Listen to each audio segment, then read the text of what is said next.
Question number 44 देखिए, यहाँ से हमारे एडजस्टमेंट ऑफ कैपिटल से रिलेटेड क्वेश्चन है। किसी पार्टनर के रिटायरमेंट के बाद जब रिमेनिंग पार्टनर अपनी कैपिटल को अपने प्रॉफिट शेयरिंग रेशियो में एडजस्ट करते हैं, उससे रिलेटेड क्वेश्चन है। तो जैसे एक्स वाई जेड ये तीन पार्टनर हैं, इनका रेशियो है 3-2-1। 1 अप्रैल 2009 को वाई रिटायर हो गया है फर्म से और X and Z agree that the capital of the new firm shall be fixed at 2,10,000 in the profit sharing ratio. देखिए, यहाँ पर बताया कि वाई के रिटायरमेंट के बाद एक्स और जेड ने डिसाइड किया है कि नई फर्म की जो टोटल कैपिटल होगी वो 2,10,000 रुपये होगी, जो कि इनमें इनके प्रॉफिट शेयरिंग रेशियो में होगी। तो the capital of X and Z after all adjustment on the date of retirement showed a balance of 1,45,000 and 63,000। अभी इनकी कैपिटल 1,45,000 और 63,000 है सारे एडजस्टमेंट करने के बाद। State the amount of actual cash to be brought in और to be paid to the partners. तो देखिए, यहाँ पर हमें ये बताना है कि जब कैपिटल एडजस्ट की जाएगी तो 2,10,000 टोटल फर्म की कैपिटल होगी, जो कि एक्स और जेड में उनके नए प्रॉफिट शेयरिंग रेशियो में होगी, जो कि इनका है 3 और 1। क्योंकि वाई तो रिटायर हो गया, तो जो रिमेनिंग पार्टनर्स बचे हैं एक्स और जेड, इनका रेशियो 3 और 1 होगा। तो 2,10,000 रुपये कैपिटल में से एक्स की कैपिटल कितनी होगी, वाई की कैपिटल कितनी होगी, ये हम पता करेंगे और पता करेंगे कि कौन से पार्टनर को कितना कैश लाना होगा या वो विड्रॉ करेगा। तो देखिए कैसे करेंगे। एडजस्टमेंट ऑफ कैपिटल के लिए हमारे पास दो चीज़ें होनी चाहिए, एक तो न्यू रेशियो और एक total capital of new firm. तो न्यू रेशियो जो है एक्स और वाई का, वो क्या होगा। देखिए, न्यू रेशियो से पहले एक्स वाई और जेड का हम ओल्ड रेशियो लिख देते हैं। 3, 2 और 1 है। यहाँ वाई हो गया है रिटायर। वाई के रिटायर होने के बाद एक्स और जेड का जो नया रेशियो है वो क्या होगा। देखिए, वाई के रिटायर होने के बाद वाई के हिस्से को एक्स और जेड ने कैसे गेन किया है, इसकी कोई इन्फॉर्मेशन नहीं है। तो उस कंडीशन में जो इनका ओल्ड रेशियो है एक्स और जेड का, यही इनका न्यू रेशियो भी होगा। तो न्यू रेशियो मिल गया। अब हम बात करेंगे total capital of new firm, मतलब वाई के रिटायरमेंट के बाद जो नई फर्म बनी है उसकी टोटल कैपिटल कितनी होगी। हमें क्वेश्चन में बताया गया है कि जो नई फर्म है उसकी जो टोटल कैपिटल है वो 2,10,000 है।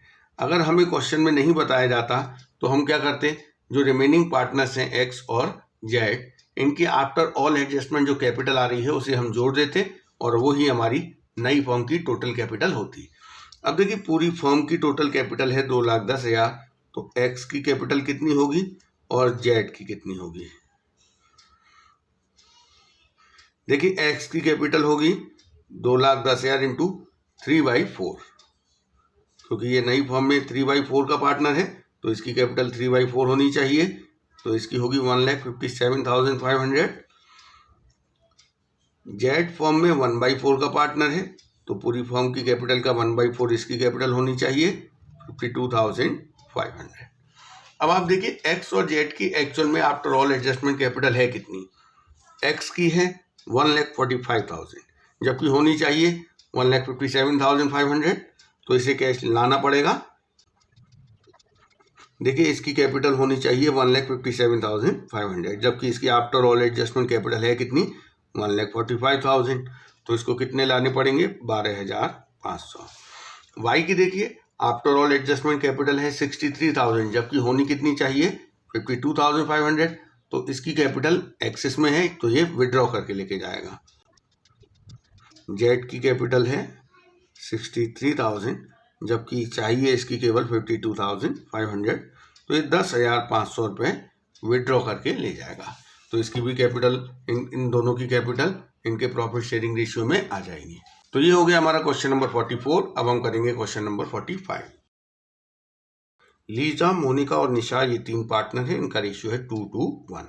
ऑन 31 मार्च 2019 उनकी ये बैलेंस शीट दी है। इसके बाद देखिए, क्वेश्चन में बताया है कि जो मोनिका है पार्टनर, वो रिटायर हो गई है और उसके रिटायरमेंट पे क्या क्या एडजस्टमेंट करने हैं वो बताए गए हैं। लैंड एंड बिल्डिंग को अप्रिशिएट करना है 2,40,000 रुपये से, ये गेन है, रिवैल्यूएशन में CR होगा। मशीनरी को डेप्रिशिएट करना है, रिवैल्यूएशन में DR होगा। स्टॉक का 50% पार्ट रिटायरिंग पार्टनर ने बुक वैल्यू पर टेक ओवर कर लिया है। मतलब मोनिका ने जो स्टॉक है 10 लाख रुपए का, उसका आधा हिस्सा टेक ओवर किया है और 5 लाख में ही टेक ओवर किया, मतलब बुक वैल्यू पर। तो यहाँ ना तो कोई गेन हो रहा है और ना लॉस हो रहा है, इसे सीधे सीधे मोनिका के कैपिटल अकाउंट में डीआर कर दिया जाएगा। पीबीडी हमें क्रिएट करना है डेटर्स का 5%, 4 लाख के डेटर्स से 5% 20,000 पीबीडी क्रिएट किया जाएगा, जो कि लॉस है और रिवैल्यूएशन में डीआर होगा। इसके बाद फर्म की गुडविल है 3 लाख। इसमें जो मोनिका रिटायरिंग पार्टनर है उसका हिस्सा जो रिमेनिंग पार्टनर है लीजा और निशा, उनके कैपिटल अकाउंट से एडजस्ट करना है। इसके बाद यहाँ पर total capital of the new firm B fixed eight 27 lakh. नई फर्म की टोटल कैपिटल फिक्स कर दी गई है 27 लाख, जो कि लीजा और निशा में उनके प्रॉफिट शेयरिंग रेशियो में होगी। जो भी एडजस्टमेंट होगा वो थ्रू करंट अकाउंट करना है। मतलब अगर किसी की कैपिटल कम है तो उसके करंट अकाउंट में डीआर कर देंगे, ज़्यादा है तो करंट अकाउंट में सीआर कर देंगे। तो यहाँ पे हमें अकाउंट बनाना है, रिवैल्यूएशन अकाउंट, पीसीए और बैलेंस शीट। तो शुरुआत करते हैं। देखिए स्टेप वाइज चलेंगे। स्टेप मैं आपको पहले ही बता चुका हूँ, आपको याद हो गए होंगे स्टेप। सबसे पहले तो गेनिंग रेशियो कैलकुलेट कर लीजिए। अब यहाँ पर लीजा, मोनिका, निशा 3 पार्टनर हैं। इनका रेशियो है 2, 2 और 1। यहाँ पर मोनिका रिटायर हो गई है। मोनिका के हिस्से को किसने कैसे एक्वायर किया नहीं बताया है। तो उस कंडीशन में जो गेनिंग रेशियो है रिमेनिंग पार्टनर्स का, वो वही रहता है जो उनका ओल्ड रेशियो। ओल्ड रेशियो क्या है लीजा और निशा का? 2 और 1। यही गेनिंग रेशियो होगा, यही न्यू रेशियो होगा। इसके बाद अगला स्टेप होता है गुडविल के एडजस्टमेंट का, जिसमें पहले एग्जिस्टिंग गुडविल को राइट ऑफ किया जाता है। अब बैलेंस शीट के एसेट साइड में एग्जिस्टिंग गुडविल नहीं दिखाई दे रही, तो उसके लिए कुछ करने की जरूरत नहीं है। उसके बाद रिटायरिंग पार्टनर के हिस्से की गुडविल को एडजस्ट किया जाता है। देखिए फर्म की गुडविल है 3 लाख रुपए। इसमें से जो मोनिका का हिस्सा होगा वो उसे दिया जाएगा। पहले हम निकालते हैं कि मोनिका के हिस्से की गुडविल कितनी है। पूरी फर्म की गुडविल है 3 लाख। मोनिका देखिए कितने की हिस्सेदार है? 2/5 की। तो इसके हिस्से की गुडविल हो गई 1,20,000। ये 1,20,000 इसे कौन देगा? लीजा और निशा, अपनी गेनिंग रेशियो 2 और 1 में। इसकी एंट्री होगी Lisa's capital account DR, Nisha's capital account DR, to Monica's capital account. 1,20,000 रुपये जो गुडविल है मोनिका के हिस्से की, ये 2 और 1 के रेशियो में लीजा और निशा की कैपिटल अकाउंट में डीआर हो जाएगी। तो 80,000 और 40,000। तो इसकी पोस्टिंग हम पीसीए में कर देंगे। लीजा और निशा के कैपिटल अकाउंट में डीआर होगा 2 मोनिकास कैपिटल अकाउंट के नाम से। इसके में 80,000 और निशा में 40,000। और मोनिका में सीआर हो जाएगा क्योंकि उसे गुडविल का पैसा मिल रहा है। किसने दिया है? लीजा ने और निशा ने।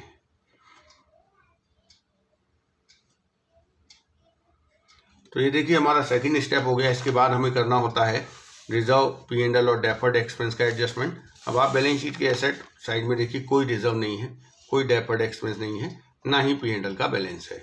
इसके बाद हमें एडजस्टमेंट करना होता है IFR WCR का। ना IFR है और ना WCR है। इसके बाद अगला स्टेप होता है revaluation of assets and reassessment of liabilities का। उसके लिए हम क्वेश्चन में पढ़ते जाएंगे कौन सी एसेट लायबिलिटीज़ का रिवैल्यूएशन किया है और रिवैल्यूएशन अकाउंट बनाते जाएंगे। सबसे पहले लैंड एंड बिल्डिंग को एप्रिशिएट करना है 2,40,000 रुपये से। ये गेन है, रिवैल्यूएशन अकाउंट के सीआर में जाएगा। मशीनरी को डेप्रिशिएट करना है 10% से। ये लॉस है, नुकसान है, रिवैल्यूएशन के डीआर में जाएगा। तो देखिए करते हैं इसे। लैंड एंड बिल्डिंग के रिवैल्यूएशन पे 2,40,000 का गेन है और जो मशीनरी है उसको हमें डेप्रिशिएट करना है। मशीन की बुक वैल्यू 12 लाख है तो 1,20,000 रुपये से उसे हमें डेप्रिशिएट करना है। ये नुकसान है, रिवैल्यूएशन में डीआर होगा। इसके बाद क्वेश्चन में बताया है पीबीडी क्रिएट करना है हमें डेटर्स का 5%। अब आप देखिए डेटर्स दिए हुए हैं 4 लाख रुपए के, तो इसका 5% हमें पीबीडी बनाना है, जो कि नुकसान है, रिवैल्यूएशन में डीआर होगा 20,000 रुपये। तो इतना ही है रिवैल्यूएशन से रिलेटेड। अब हम रिवैल्यूएशन का गेन या लॉस निकालेंगे। देखिए सीआर बड़ा है, डीआर छोटा है। 1 लाख रुपए का क्रेडिट बैलेंस है जो कि गेन है। इसे हम पार्टनर्स में डिस्ट्रीब्यूट कर देंगे। लीजा, मोनिका और निशा में उनके ओल्ड प्रॉफिट शेयरिंग रेशियो 2:1 में 40,000, 40,000 और 20,000। ये जो रिवैल्यूएशन का गेन आया है ये पार्टनर्स के कैपिटल अकाउंट में पोस्ट हो जाएगा क्रेडिट साइड में। By revaluation.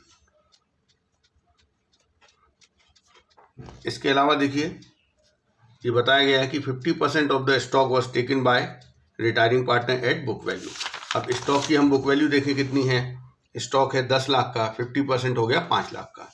ये 5 लाख का स्टॉक मोनिका टेक ओवर करके लेके गई है, तो इसके कैपिटल अकाउंट में डीआर हो जाएगा, पैसे कट जाएंगे ये 5 लाख रुपए इसके कैपिटल में से। तो ये हमारा पीसीए भी कंप्लीट हो गया है। अब हम बैलेंसिंग करेंगे, तो सबसे पहले मोनिका का ही हिसाब करते हैं। तो देखिए मोनिका का हिसाब करेंगे, क्रेडिट का टोटल करके डेबिट माइनस करेंगे तो 10,60,000 रुपये आ रहा है। अब ये 10,60,000 रुपये मोनिका को दिया जाएगा, लेकिन पेमेंट के बारे में कोई इन्फॉर्मेशन नहीं दी है। तो हम ये जो total amount payable to Monika है ये मोनिका के लोन अकाउंट में ट्रांसफ़र कर देंगे। इसके बाद हम लीजा और निशा का कैपिटल का बैलेंस निकाल देंगे। लीजा का बैलेंस आ रहा है 13,60,000 और निशा का आ रहा है 3,40,000। तो ये कैपिटल अकाउंट हमारा कंप्लीट हो गया। तो इस तरीके से हमारा ये 5वां स्टेप भी कंप्लीट हो गया। और इसके बाद 6वां स्टेप है settlement of amount payable to retiring partner. Retiring partner Monika के अकाउंट का सेटलमेंट हम कर चुके हैं, उसका अमाउंट जो पेबल है वो उसके लोन अकाउंट में ट्रांसफ़र कर दिया है। इसके बाद एडजस्टमेंट ऑफ कैपिटल। अब यहाँ पर कैपिटल का एडजस्टमेंट होना है। देखिए कैपिटल पूरी फर्म की डिसाइड हुई है 27 लाख, जो कि लीजा और निशा में उनके नए प्रॉफिट शेयरिंग रेशियो 2:1 में होगी। अभी देखिए हम देखते हैं कि इनकी कैपिटल कितनी होनी चाहिए। Total capital of new firm कितनी है 27 लाख।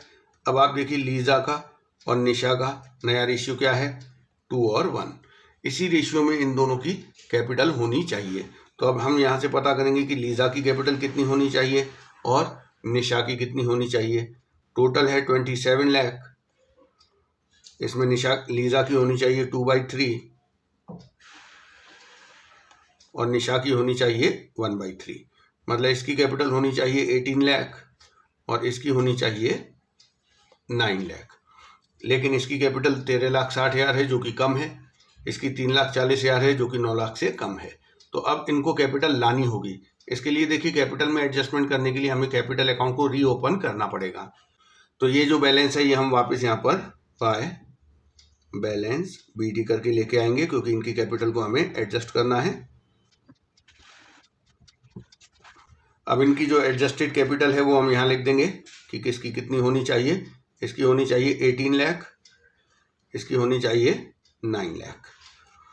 अब देखिए दोनों की ही कैपिटल कम पड़ रही है, तो इसको कितना लाना पड़ेगा 4,40,000 और इसको लाना पड़ेगा 5,60,000। लेकिन यहाँ पर कोई भी पार्टनर कैपिटल के लिए कैश लेकर नहीं आएगा। जो भी एडजस्टमेंट है वो करंट अकाउंट के थ्रू करना है। तो हम यहाँ लिख देंगे बाय पार्टनर्स करंट अकाउंट। अब ये जो करंट अकाउंट के बैलेंस हैं ये बैलेंस शीट में आएंगे, लेकिन बैलेंस शीट में किस जगह आएंगे ये आप समझ लीजिए। देखिए लीजा का करंट अकाउंट कितना है 4,40,000। लीजा के करंट अकाउंट में क्या हुआ है डेबिट हुआ है। देखिए यहाँ लीजा की कैपिटल अकाउंट में क्रेडिट साइड में लिखा है, इसका मतलब यहाँ से लीजा के करंट अकाउंट में डेबिट में पोस्टिंग होगी।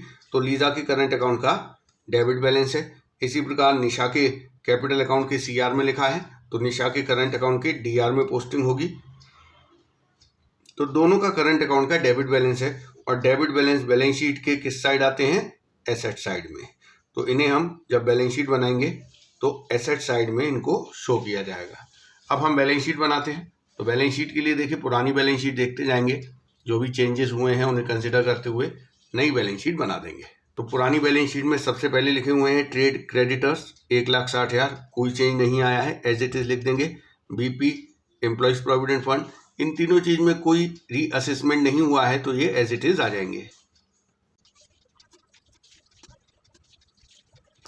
तो ये तीनों चीजें हमने यहाँ लिख दी। इसके बाद देखिए कैपिटल दी है, कैपिटल अब ये वाली नहीं आएगी। यहाँ जो हमने एडजस्टमेंट करने के बाद लीजा और निशा की कैपिटल निकाली है वो आएगी। और मोनिका रिटायर हो गई है, उसका जो लोन अकाउंट में ट्रांसफर किया है 10,60,000 वो हम बैलेंस शीट में दिखाएंगे। कैपिटल केवल लीजा और निशा की आएगी 18 लाख और 9 लाख, टोटल 27 लाख। और ये जो मोनिका का लोन है ये फॉर्म के लिए लायबिलिटी है, 10,60,000 रुपये ये फॉर्म को पे करना पड़ेगा।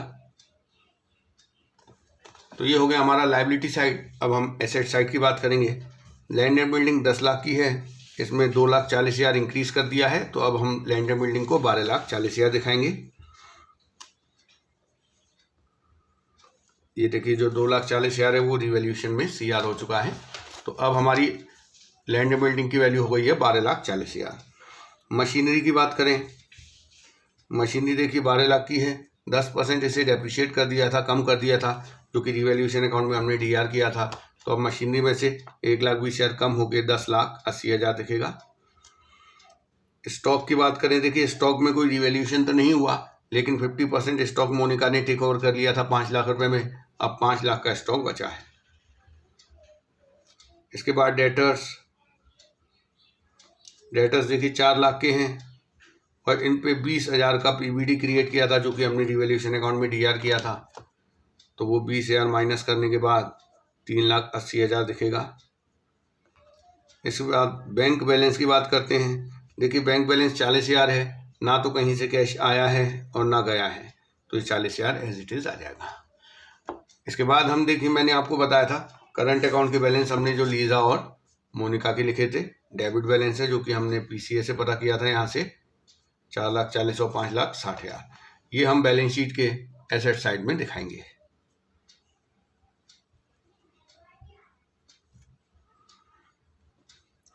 लीजा और निशा के करंट अकाउंट के बैलेंस दिखाएंगे, 4,40,000 और 5,60,000। तो ये हमारा पूरा बैलेंस शीट भी कंप्लीट हो गया। अब हम टोटलिंग कर देंगे। बैलेंस शीट का टोटल आ रहा है 42,40,000। तो ये हो गया हमारा क्वेश्चन नंबर 45। नेक्स्ट वीडियो में हम क्वेश्चन नंबर 46 से करेंगे।